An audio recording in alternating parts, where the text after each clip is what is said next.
Hey, well, welcome. This is Bruce Wayne, Medicare superhero, carriers that we represent, and we work with all of these carriers so that we can do the best for you and to help you with your prescription drug coverage. Now, today's focus, we're going to be understanding your prescription drug plan, your Part D, on how it all works together. In Part 2, we're going to be talking about the payment plan, prior authorization, 30-day transition to fill prescriptions if you go to a different plan, okay? Quantity limits, and also extra help, low income. Now, we're going to talk about payment plan, the prior authorization, transition fill, limits, and cost savings. Medicare prescription payment plan. This is a new option that is for 2025, which allows you to spread out the Part D out your out of your out-of-pocket costs for prescription drugs into a predictable monthly payment plan throughout the year. And you will have to call your provider, not your provider, but the carrier to set this up. Key features of your Medicare prescription payment plan is its optional enrollment. You can spread out the costs over the year, but you still pay your usual Part D cost sharing. Now, who is the payment plan for? Well, if you don't really have a whole lot of prescriptions and you don't pay a whole lot, a payment plan probably won't help you out. A person that has a prescription drug that's really high and you pay a whole lot of money the first couple months out of the year, you're probably going to benefit from this payment plan than someone that doesn't have a whole lot of high tier prescription drugs. And it's on an individual basis. So if you're not sure, we can look at your prescriptions and find out whether or not that payment plan will benefit you or not. Because sometimes if it's too low, it probably won't benefit you. But if it's really high, then it will.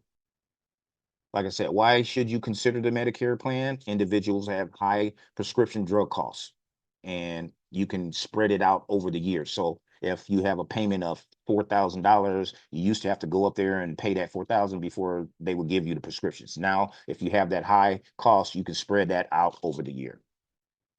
Prior authorization is really important because if you have a drug that is something that they don't normally give to you, like a really expensive drug, then if you go to a different carrier or a different prescription drug plan, they will require you to have prior authorization, which means that your doctor should give them the information that says that you've already been on this drug, the reason why you've been on the drug, and you have taken other drugs to check those drugs out because they have step therapy, which means that the insurance company doesn't want to pay for the high cost of that drug. So they want to put you on a lower cost drug to make sure that that works. If that works for you, then they want you to take that one. But if your doctor has already put you on that and you see it doesn't work with your body and you have to have that certain drug, then the prior authorization is very important. And I've had a couple of people that have had a really expensive drug and they've tried everything and this is the only drug that works for them. But then when they went to the other carrier, they were like having them try to go back to stage one. So this is something that you want to be able to understand that the doctor has to work on your behalf. And I don't have a problem with calling the doctor to inform them because this is going to help you to be able to get the drug that you need that works for your body because it doesn't work for everybody. And not all drugs require prior authorization. Your doctor usually initiates the prior authorization process, but sometimes they wait till the last minute. And if you are coming from another plan, they give you a certain amount of your prescriptions, but it may not be enough to carry you through until you get that authorization from your doctor. And then you'll run out of that prescription, and that's not good. Okay. The plan has a time frame to make a decision, and expedited reviews are available if there is an urgent medical need. And that's when, like, you want to be able to enforce that and let the doctor know. And then I can, as your broker, work with you to get that done, get that taken care of. If you request If your request is denied, you do have the right to appeal it. But we want to do that. We don't want to wait till the last minute to do that. You want to get ahead of that. Okay. And that's one thing that we're going to be looking at this coming season. We're going to make sure that if someone has a specialty drug and you're going to a different carrier, we're going to try to get that ball rolling before you get to that point, because a lot of times they drag their feet, and it just seems like you can't get that through. But with the proper um, information and your doctor and everything like that, and us working together, we can get that done. If you do go to a different program, you'll get a 30-day transition fee. Like I was saying, they're going to give you a 30-day transition fee. But before then, we want to start working on that transition before that 30 days. Okay, so that your doctor knows the information that he needs to do. And I'm not able to do that. The doctor has to do that. So we need to communicate with the doctor so the doctor knows that he needs to get that information, or she needs to get that information in for you, so that there won't be any gap in you taking your prescriptions. So usually a 30-day period. 30 days doesn't last that long. So like I said, we want to get on that before um, and requesting a formulary exception, because sometimes your drug is not on the formulary, but you can request that your drug be put on the formulary. Okay, quantity limits. There are typically focused on certain types of medications, such as opiate, pain relievers, sedatives, hypnotics, certain expensive or high-risk medications, drugs where there are concerns about overuse or misuse, and they will set a limit of how many pills you can take. And so that is what a quantity limit work. That's how the quantity limit works. The quantity limit will specify the maximum amount of the drug that will be covered, a specific number of pills or capsules per fill. It gives a maximum dosage and strength, a limit on the number of refills allowed within a certain time frame, and a combination of these factors. So they can be different with each individual. And so we work it on an individual basis with people to understand what they have and how that works.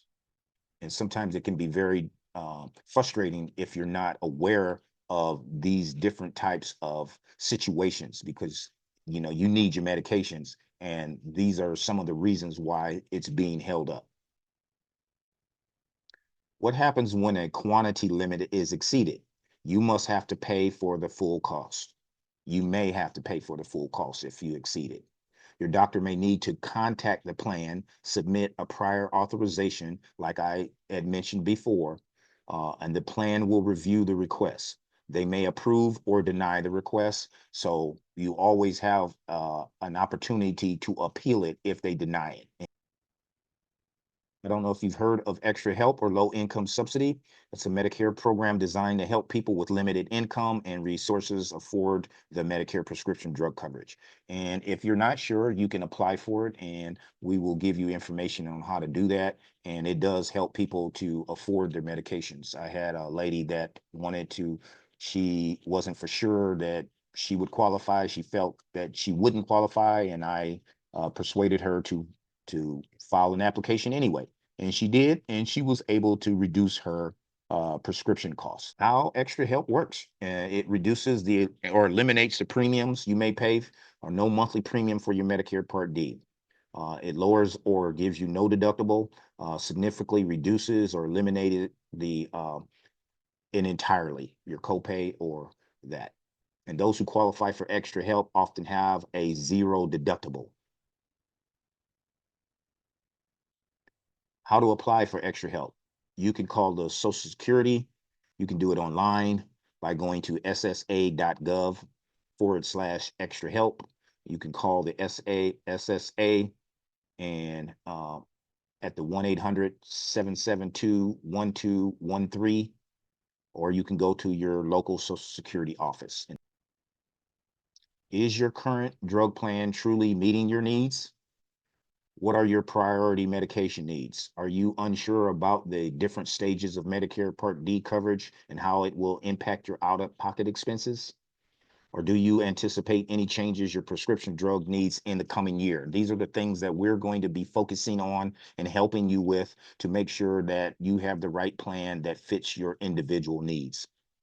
So let's talk about it. And you can call me 425-418-9034, or you can go to my website, www.medicaresuperhero.com.